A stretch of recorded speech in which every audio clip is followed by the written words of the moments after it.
Olá pessoal, Ah, então seguindo na aula de interações e injunções, então nós vamos começar a ver então a questão das injunções nos modelos de ajustamento que nós vimos, né?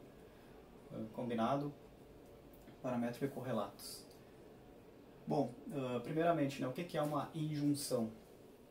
Então, em inglês o termo é constraint, né, seria condição. E a gente pode interpretar uma injunção como algo que não é nem observação, né? Ou seja, ela não veio de nenhuma medição que foi realizada, né? E ao mesmo tempo ela não é um parâmetro, ou seja, ela não é uma incógnita a ser estimada no modelo, né? Um valor desconhecido que a gente não conhece, a gente quer estimar. Então ela é, de certa forma, realmente isso, uma condição que a gente impõe no nosso ajustamento. Bom, as injunções elas podem ser classificadas de basicamente três tipos, né?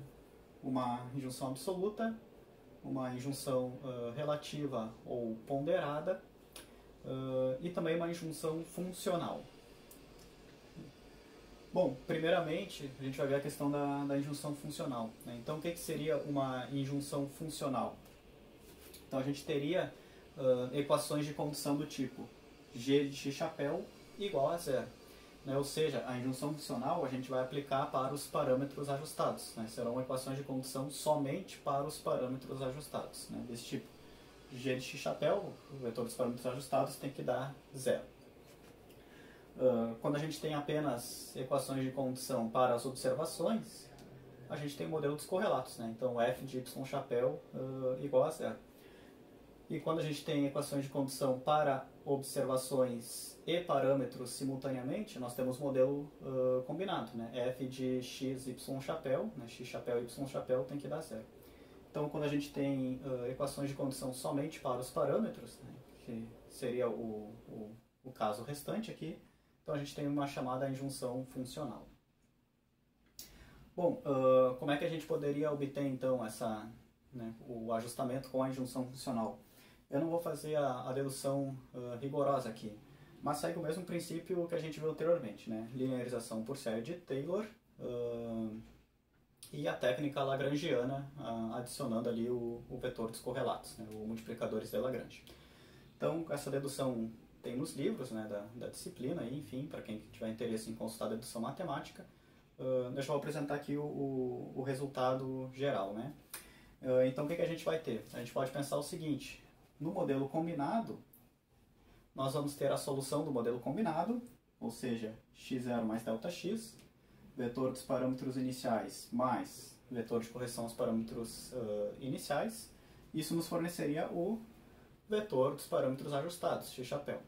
Só que a gente vai acrescentar nessa solução a influência da nossa injunção funcional, né? Ou seja, o ΔX chapéu. Então a gente pode pensar o seguinte: sem nenhuma injunção funcional, o ajustamento pelo modelo combinado teria essa solução, né? x0 mais dx.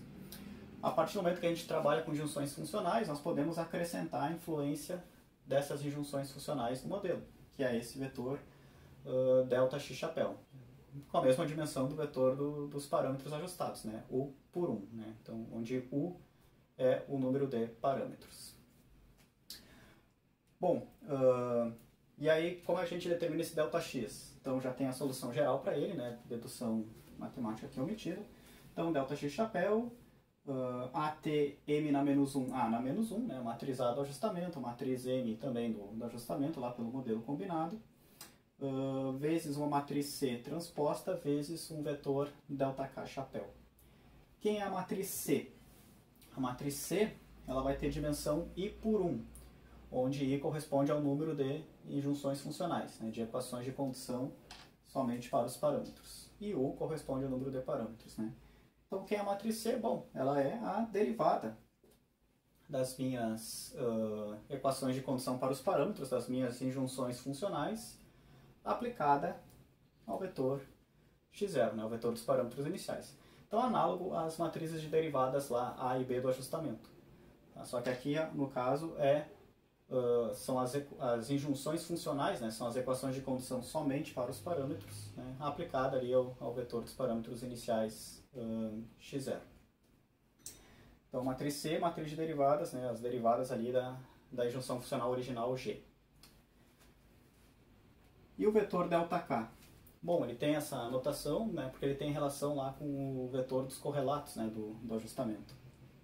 Então, o vetor ΔK ele vai ter dimensão I por 1, né, onde I é o meu número de equações de condição somente para os parâmetros de injunções funcionais. Então, ele é dado por essa expressão. Né? Então, matriz C nós já vimos, né, derivadas ali das injunções funcionais. Então, matriz A, matriz M, análoga à solução do combinado. O dx chapéu também, né, o vetor de correção aos parâmetros iniciais do modelo combinado na solução sem a influência da injunção. E esse vetorzinho ΔW que também aparece. Né? Quem é o ΔW? Bom, a gente pode, se a gente interpreta o vetor Wzinho minúsculo como o vetor erro de fechamento, né? F de x0 no paramétrico, F de y nos correlatos, né? Desculpa, no paramétrico é um caso particular lá, né?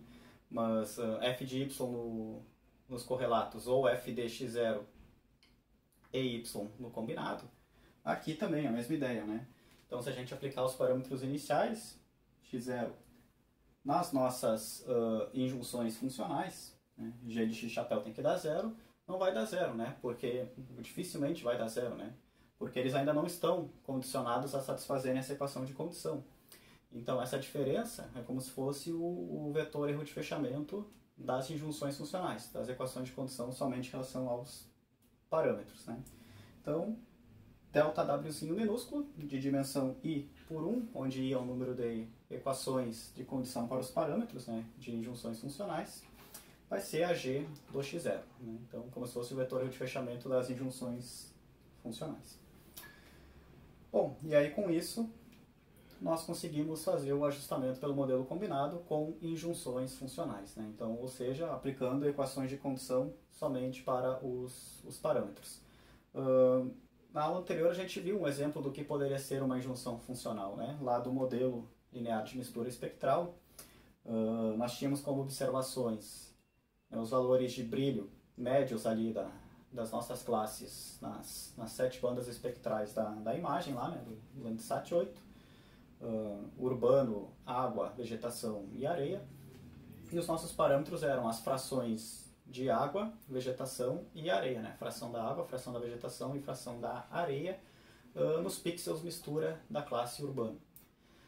Então a gente poderia fazer uma equação de condição somente para esses 3 parâmetros, né? Então fração de água, vegetação e areia, ignorando, né, nessa injunção funcional, nessa equação de condição somente para os parâmetros, todas as observações, ou seja, os valores de brilho nas bandas espectrais, né, dessas classes, do tipo, a soma de fração de água mais fração de vegetação mais fração de areia tem que dar 1. Né? Se eu somar as 3 frações, tem que dar 100%, 1. Então esse seria um exemplo de injunção funcional que a gente poderia adotar no modelo combinado. A gente vai ver um outro exemplo, né, depois aqui também. Bom, aí se eu estou mudando o vetor dos parâmetros ajustados, né, estou acrescentando aqui uma injunção funcional, então também vou alterar a sua respectiva matriz de covariância. Né. Então a matriz de covariância dos parâmetros ajustados, né, sigma x chapéu, né, nesse caso vai ser dado por essa expressão. Né. Matriz C a gente já definiu, né. Então o único termo aqui que a gente precisaria recapitular é o sigma x chapéu asterisco. Sigma x chapéu asterisco é a matriz de covariância dos parâmetros ajustados no modelo combinado quando não há injunções funcionais. Né? Então a sua expressão original lá, né? Matriz A transposta vezes a matriz M na menos 1 vezes a matriz A na inversa. Né? Então a matriz de covariância dos parâmetros ajustados caso não houvessem injunções funcionais no modelo, né? Ou seja, caso não houvesse esse termo. Bom, então note, a gente pode notar, né, como a gente está adicionando aqui uma subtração, então as variâncias e covariâncias dos parâmetros ajustados devem reduzir, né, deve melhorar a precisão dos parâmetros ajustados quando a gente adiciona equações de condição ao nosso modelo do combinado. Em último comentário, né, quantas injunções funcionais eu posso acrescentar? Né? Então, qual que é o valor máximo que eu posso adotar para o meu número de injunções funcionais I? Então, I deve ser menor do que U, onde U é igual ao número de parâmetros. Por quê? Porque se a gente tiver um número de injunções funcionais igual ao número de parâmetros, a gente teria três equações. Desculpa, vamos supor que o nosso número de parâmetros fosse 3, né? Então a gente tem 3 parâmetros e a gente adota 3 injunções funcionais. Então nós teríamos 3 equações, né, I igual a 3, a 3 parâmetros, 3 incógnitas, U igual a 3, que são os parâmetros do ajustamento. Ou seja, a gente teria uma solução única e exata ali para os parâmetros, né? Ou em outras palavras, todas as minhas demais equações de condição R ali do modelo combinado, né, do tipo f de x chapéu y chapéu, não iam ter influência nenhuma no modelo, no ajustamento. Ou em outras palavras, nenhum dos meus dados observados teria nenhuma influência nos resultados do ajustamento, né? Eu não teria um ajustamento das observações, eu iria simplesmente obter os parâmetros em função das equações de condição das injunções funcionais, né? Então eu tenho que ter um número de injunções funcionais menores, né, menor do que o meu número de parâmetros U, para que as demais equações de condição ali do modelo dos correlatos, né, então f de x, y chapéu é igual a zero, para que as minhas observações, né, meu vetor de observações y, tenha uma influência nos resultados do ajustamento. Tá? Então eu não posso ter um número igual ou superior ao número de parâmetros, né, para as minhas injunções funcionais, minhas equações de condição. Depois, um outro exemplo numérico ali que a gente vai ver, essa ideia vai ficar mais clara para vocês. Bom, então, essas seriam as injunções funcionais, né? A injunção relativa, também chamada de injunção ponderada, né, no inglês também é chamada de soft constraint, né, seria uma injunção suave, enfim, e também é chamada de pseudo-observação, né? Então, a injunção relativa, ela é uma injunção que a gente aplica no modelo paramétrico da seguinte forma: a gente vai considerar que aquele nosso valor, né, ele não é nem uma observação e nem um parâmetro, né? Porém, ele possui uma certa precisão, né? E eu permito que ele se ajuste ao modelo dentro da sua precisão que foi estipulada. Então, ela vai ser tratada como uma pseudo-observação. Quando é que a gente teria injunções relativas, né? Geralmente é quando a gente tem um modelo paramétrico. Então, vamos pensar aqui no modelo paramétrico, né? Y igual a f de x chapéu, né? Observações ajustadas, função dos parâmetros ajustados, equações de observação, onde cada equação é relativa apenas a uma observação. E nesse modelo eu posso ter ali na equação valores que não são constantes, né? Que eles possuem uma incerteza, né? Então, por exemplo, numa rede de nivelamento, por exemplo, né, a gente considera as altitudes fixas, né, dos pontos ali, das RN, das referências de nível. Mas nós podemos assumir que aquelas referências de nível têm uma certa precisão, né? Então a gente pode tratar elas também como parâmetros, né? Ou observações, né? Como pseudo-observações, né? Só que não são parâmetros como as demais altitudes ali, que a gente não tem a mínima informação sobre elas, né? Então elas têm que se ajustar, elas têm que ter um ajustamento mais rígido, vamos assim dizer, né? Um valor ali de resíduo menor do que das demais observações, né? Elas não têm a mesma liberdade para variar que os demais parâmetros ali, porque elas já possuem um valor prévio estimado, né? Elas já possuem uma incerteza inicial conhecida ali. Então, nesse tipo de problemas, né, a gente aplica as injunções relativas. E aí, como é que a gente faz isso no modelo paramétrico? Então, é bem simples, né? A gente vai fazer o seguinte: para cada injunção relativa, a gente vai ter as equações do modelo paramétrico, as equações de observação, e a gente vai acrescentar equações desse tipo. Ó. O y injuncionado, ajustado, é igual ao x injuncionado, ajustado, né? Então, equações de pseudo-observação, né? Então, a gente está colocando esse valor tanto do lado das observações quanto do lado dos parâmetros, né, do nosso modelo. Então a gente está adicionando esse tipo de equações de observação. Nesse exemplo da rede de nivelamento, né, vamos supor aqui que a gente tivesse uma rede de nivelamento bem simples, né.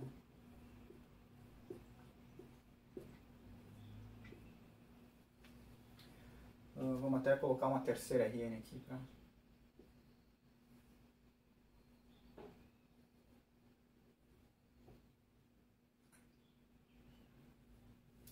Fechando aqui a nossa rede. Então, vamos supor que essas três RNs, essas três referências de nível, elas já tenham desvios padrões, né? E eu, dessa forma, não quero considerar elas como fixas no ajustamento. Só que elas já são valores pré-determinados, né? Valores inicialmente conhecidos. Então, elas também não vão ter a mesma liberdade para variar aqui no ajustamento quanto as altitudes incógnitas, né, dos demais pontos aqui da minha rede. Então, eu posso colocar equações... injunções relativas dessa forma. Para cada RN eu vou dizer que a altitude do meu RN ajustada, né, da minha injunção, é igual à altitude do meu RN ajustado, né, a minha injunção. Esse truquezinho faz com que ele entre tanto no lado das observações quanto no lado dos parâmetros no ajustamento, né. A gente vai ver um exemplo depois e vai ficar mais claro, né, se alguém ainda não conseguiu entender a ideia aqui. Mas a gente vai ver um exemplo depois numérico de injunções relativas e talvez fique mais claro. Mas em termos práticos, o que vai acontecer? Nós vamos aumentar em uma linha a dimensão dos vetores y, x0, y0 e l, né, os vetores ali do modelo paramétrico.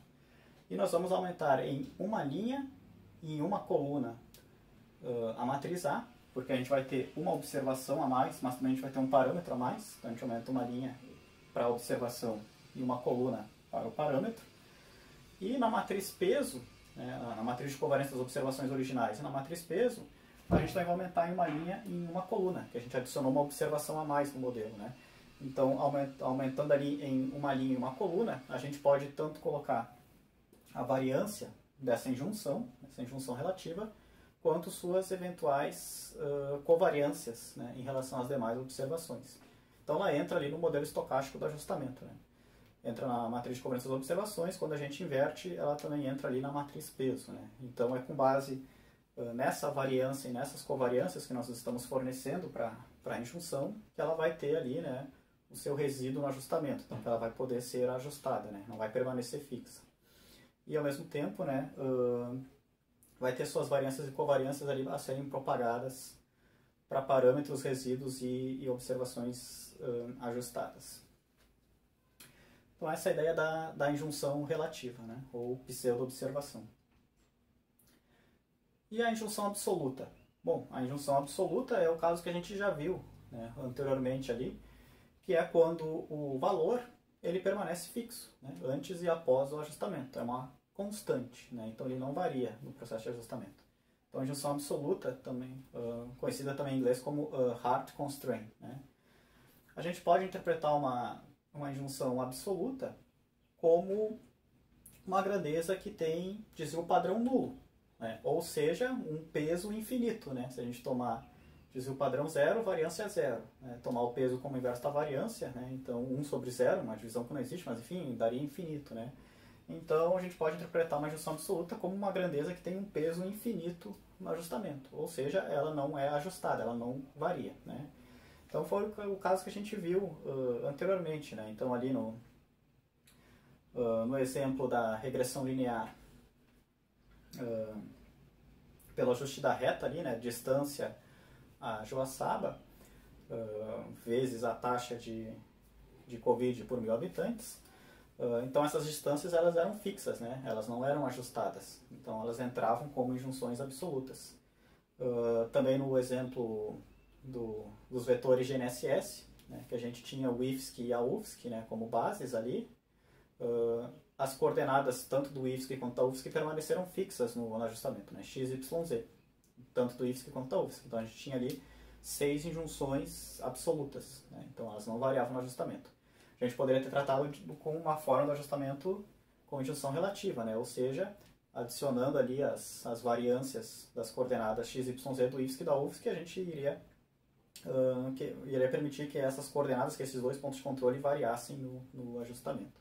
Então essa aqui é a diferença básica entre injunção absoluta e injunção relativa. Bom, a injunção relativa, a gente vai ver depois, ela tem uma particularidade que ela deve dar igual ao modelo combinado. Tá? Então, quando eu faço um modelo paramétrico com injunções relativas, né, o meu resultado, em termos práticos, vai ser ali igual ao ajustamento pelo modelo combinado. Porque justamente, né, o modelo paramétrico, eu só posso ter uma observação por equação de observação. Mas a partir do momento que nessa equação de observação eu adiciono injunções relativas, é como se eu estivesse trabalhando no modelo combinado, né? Onde ali para uma mesma equação de condição eu posso ter ali mais de uma observação, né? É basicamente isso que ocorre. Então, modelo combinado ou modelo paramétrico com injunção relativa, né, devem dar ali os mesmos resultados. A injunção relativa a gente pode interpretar como uma espécie de injunção funcional, né, no modelo paramétrico. Né? Então, no modelo combinado, g de x chapéu é igual a zero. No modelo paramétrico, eu não posso ter uma equação só dos parâmetros, né? Porque eu tenho as equações de observação. Mas então eu posso fazer algo desse tipo, né? Se eu trouxesse esse aqui para cá ou esse aqui para cá, daria zero também, né? Então, a observação injuncionada menos o parâmetro injuncionado deveria dar zero, né? A pseudo-observação ali. Então, como tem o chapéu, ele vai ser ajustado, né? Ele vai ser ajustado, vai ter um resíduo diferente de zero. Mas ele não vai ser tão ajustado quanto os demais, porque eu vou entrar com um peso prévio para ele. A gente pode interpretar como os parâmetros como elementos ali, grandezas que têm peso zero, né? Então, ou seja, variância infinita inicialmente, né? Então eles podem assumir qualquer valor ali no ajustamento. As observações têm os pesos definidos, né? E a pseudo-observação, né, a injunção relativa também vai ter o peso definido ali, ela vai variar também, mas vai variar dentro da precisão inicial estipulada, né? Esse parâmetro. Bom, então diferença, né, entre a injunção relativa e a injunção absoluta, né? Então, por que usar a injunção absoluta ou por que usar a injunção relativa? Bom, no caso da injunção absoluta, a gente tem uma vantagem que é a seguinte: se as injunções permanecem fixas, tá, então os resíduos, os erros estimados, vão todos para as observações. Ou seja, a gente tende a ter maiores resíduos para as observações. E qual a vantagem disso? Se a gente tem maiores resíduos, a gente tem maior poder de detecção e identificação de erros, né? Que é o que a gente vai ver daqui 2 aulas na aula de controle de qualidade. Mas é claro, né, se os resíduos de ajustamento forem baixos, né, provavelmente a gente não vai conseguir detectar nenhum erro ali. Se os resíduos das observações forem elevados, bom, aí a gente consegue identificar erros, né? Então, o nosso objeto de estudo no controle de qualidade é o vetor dos resíduos. Em junção absoluta, os resíduos vão todos para as observações. Então, a gente tem um maior poder de detecção de erros no ajustamento. Qual a vantagem da injunção relativa? Bom, na injunção relativa, então, eles podem variar, né? Essas injunções podem variar. Então, os resíduos das observações tendem a ser menores, porque os erros estimados ali vão ser parcialmente absorvidos nos resíduos das observações, mas também vão ser parcialmente absorvidos nos resíduos das injunções relativas. Então eu vou perder, né, vou ter uma redução aqui no meu poder de identificação de erros no ajustamento. Porém, uma vez que a gente informa as variâncias e covariâncias das injunções relativas, né, na matriz de covariância das observações, a gente propaga as variâncias e covariâncias, né, das injunções relativas para os parâmetros, né? Então, por exemplo, naquele ajustamento que a gente fez inicialmente lá, com os vetores IFSC, os pontos base, né, IFSC e UFSC, ao meu vértice S001, né? Então, tanto a estação IFSC quanto a estação UFSC já possuíam desvios padrões conhecidos, né? Elas têm tantas coordenadas quanto os desvios padrões. a partir do momento que a gente considerou elas fixas no ajustamento, né, a gente não propagou as suas precisões, né, variâncias e covariâncias, se fossem conhecidas, para a posição do ponto S001. A gente só propagou as precisões dos vetores, né. Então essa é a vantagem da junção relativa. Eu consigo também propagar as incertezas ali dos meus pontos de controle, por exemplo, né, quando elas são conhecidas. Então a gente poderia dizer que uma estratégia seria, por exemplo, usar injunção absoluta para obter os resíduos das observações, né,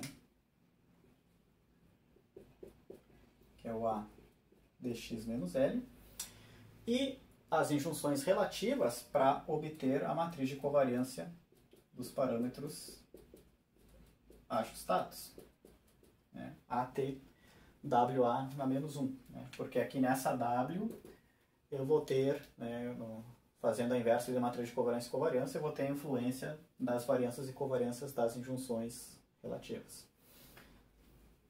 Então, quando usar um, quando usar outro, né, vai depender da aplicação, né? Mas nada me impede, por exemplo, de utilizar um para obter os resíduos, junção absoluta, maior poder de detecção de erros, e o outro para obter a matriz de covariância dos parâmetros ajustados, junção relativa, onde eu vou propagar as incertezas também ali das minhas injunções, né? Tanto a injunção absoluta quanto a injunção relativa, elas podem ser interpretadas como parâmetros de um ajustamento anterior, né? Então, geralmente, são grandezas que já foram ajustadas antes, né? Então, elas não vão ser observações, porque a gente não vai medir elas de novo, né? A gente vai usar os seus valores conhecidos, e elas também não são parâmetros desse ajustamento, porque elas já foram parâmetros em um ajustamento anterior, né? Pseudo-observação mesmo, né? Então, por exemplo, os pontos de controle, né? Então, nesse exemplo, o IFS, que é os que já vieram de um ajustamento prévio, a partir do momento que a gente ajusta o S001, né, nesse ajustamento, a gente pode pensar que agora ele também vai virar uma injunção para os próximos ajustamentos que vão ser realizados a partir dele, né, e assim por diante. Então a gente também pode, essa é uma outra forma de pensar as injunções absolutas e relativas, né? Então, são parâmetros de ajustamentos anteriores, né, parâmetros que já foram estimados em ajustamentos anteriores. Bom, a ideia geral das injunções, né, funcional, absoluta, relativa, é essa. Depois a gente vê exemplos, né? Vamos agora comentar sobre a questão de injunções mínimas e condicionamento de sistemas. Só encerrar aqui.